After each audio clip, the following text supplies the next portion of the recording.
માનવામાં આવે છે આપણા સાહિત્યમાં કે જ્યારે જે પથ્થરો નાખે તે રામસેતુનું પુલ બનાવવા દરિયામાં, ત્યારે તમે બધા ગામડામાં કિસ્કોલીને હરતા ફરતા તો જોઈ હશે, પણ શું તમને કિસ્કોલીની આ વાત ખબર છે? ભગવાન આના આત્માને શાંતિ આપે.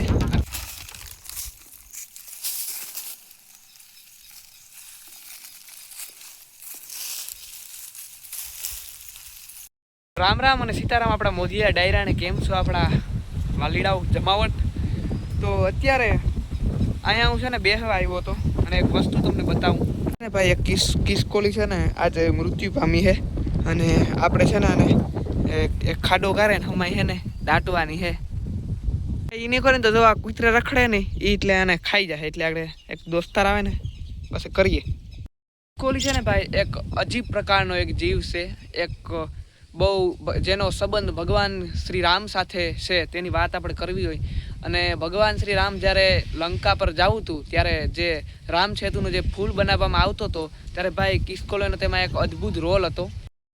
માનવામાં આવે છે આપણા સાહિત્યમાં કે જ્યારે જે પથ્થરો નાખે તે રામ સેતુનું પુલ બનાવવા દરિયામાં, ત્યારે જે પથ્થરો નાખે તેમાં વચ્ચે વચ્ચે જગ્યા રહી જતી હતી. ત્યારે કિસ્કોલી છે ને પાણીમાં ભીની થઈ અને જે દરિયાની રેતી હોય ને કણ, એ કણમાં પોતે આમ ગોથીકલા મારે અને પછી જે એની રેતી જે છોટે ગઈ હોય ને એ જે લઈ પથ્થરોની જગ્યા હોય ને તેમાં નાખતી. અને ત્યારે ભગવાન શ્રી રામ આ કરતાં એને જોઈ ગયા, તેને ભાળી ગયા. અને ત્યારે જે ભગવાન શ્રી કૃષ્ણ એ આ જે કિસ્કોલી છે તેના ઉપર હાથ ફેરવ્યો અને તેના શરીર ઉપર 3 લીટા છે એવું માનવામાં આવે છે કે તે શ્રી રામની જે આંગળીઓ છે 3 તેના લીટા છે એવું માનવામાં આવે છે. એવો કંઈક આનો ઇતિહાસ છે.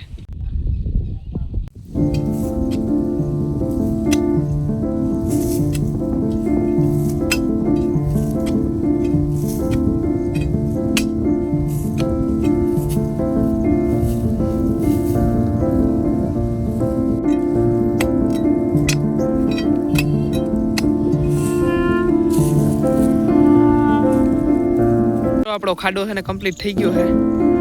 ઉપર થોડુંક મીઠું પણ નાખી દે.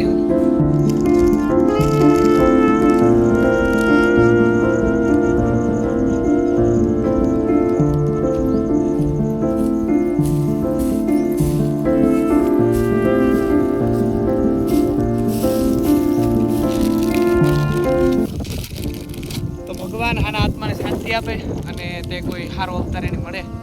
Thank you.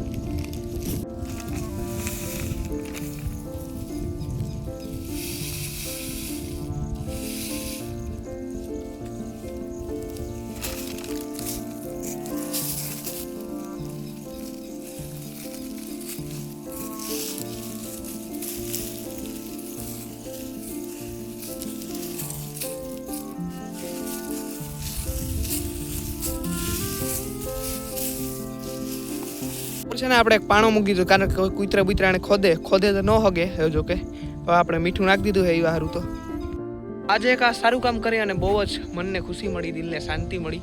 તો તમે પણ તમારા વિસ્તારમાં જો કોઈ આવું કંઈ થયું હોય તો એને હમાય યોગ્ય જગ્યાએ એની દાટવું અને યોગ્ય રીતે કરવું બધું.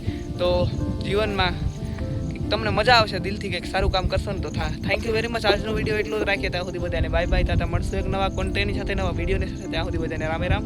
આવજો.